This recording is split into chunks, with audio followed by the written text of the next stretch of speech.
We are now ready to start on the second verse of Red River Valley. We're going to be dealing with a lot of information in these lessons, so it's important that you keep your Red River tab open in the background so that you can pause this lesson often and practice these things on your own tab. Remember to save your work often. In part 1, we will adjust our note stems, enter our alternating bass beat, and then add the mute effect to our tab. And then in part 2, we will speed up the tempo and work with tied notes.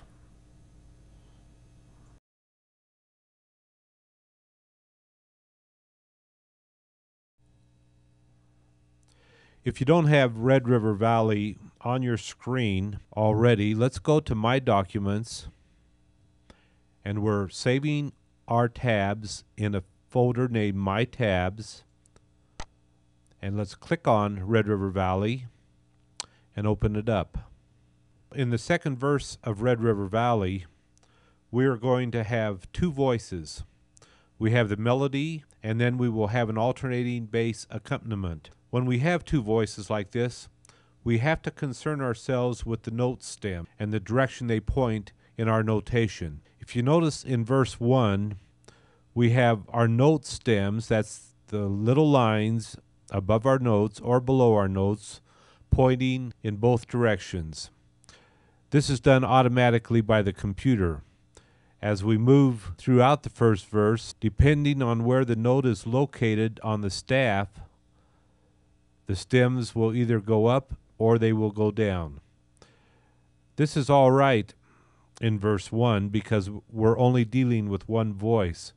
But when we come up to verse 2, we're going to want all of the stems of the melody line pointing upwards, and then when we put in our bass alternating lines, we're going to want all of those stems pointing downward.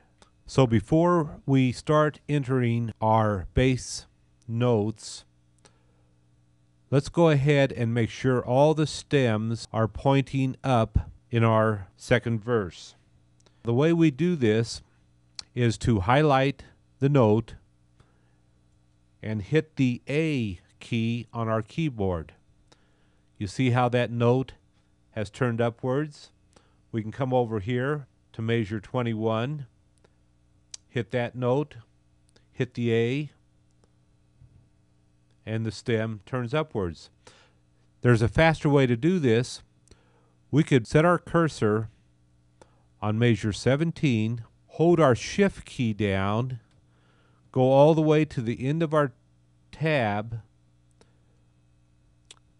and put the cursor on the bottom line of measure 32, click that, and by holding our shift key down, you see we have highlighted every single note in that second verse.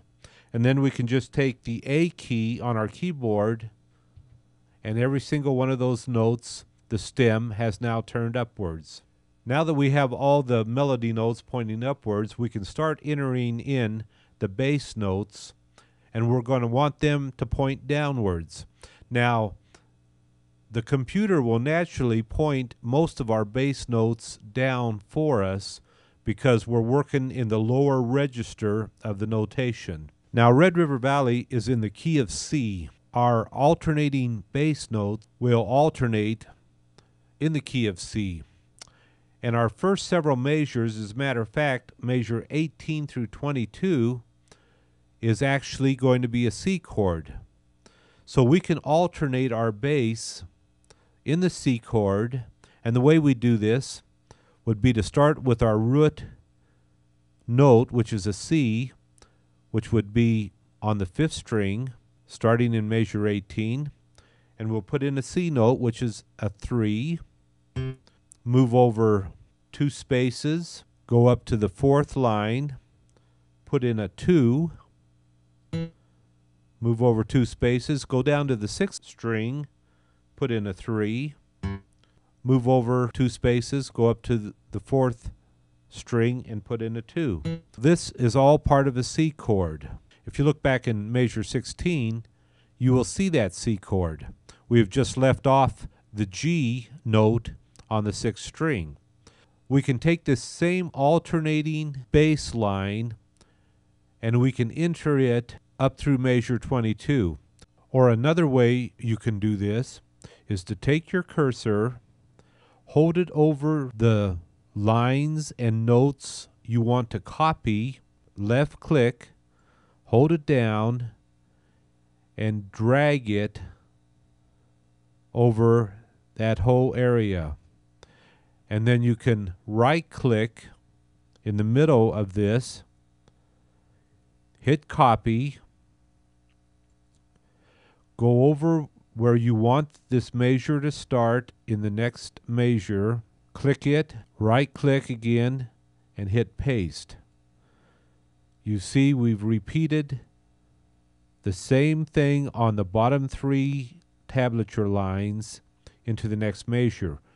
Actually, we can continue doing this by clicking in measure 20, right clicking, hit paste, move our line over a ways, and we can keep doing this all the way up through measure 22. Paste, right click, and paste. Now we have our bass notes entered in all the way up through measure 22. And you notice the computer has automatically put all of our note stems down for us. In measure 23, our chord will now change from a C chord to a G chord. And so we want to put the right notes representing the G chord in our alternating bass line. I'm not going to take the time to do this in this lesson. Take the tab which you have and enter in the rest of these bass notes yourself, and I will see you on the other side.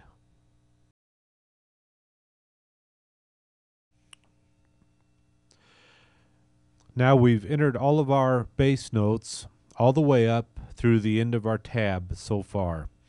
If you were paying attention, you'll notice I made a mistake back in measure 23. That wasn't where the G chord started. The G chord actually started in measure 24. Let's do one more thing before we end this segment. Let's go back to the start of verse 2. Let's add an effect to these bass notes that a lot of fingerstyle players use, and that's muting the bass notes with the palm of your right hand. The way we do this would be to put our cursor over the first bass note and come up here and hit this X. What it does is it mutes this note. And we can do like we've done before. Let's highlight all of the bass notes by putting our cursor on the 4th string, holding down the shift key and moving it to the end, and clicking the cursor on the 6th string. Now it has highlighted all the bass notes. Come up here and hit this X, which is a muted note. Now all of our notes have become muted, which will give us a little bit different sound. Listen to this.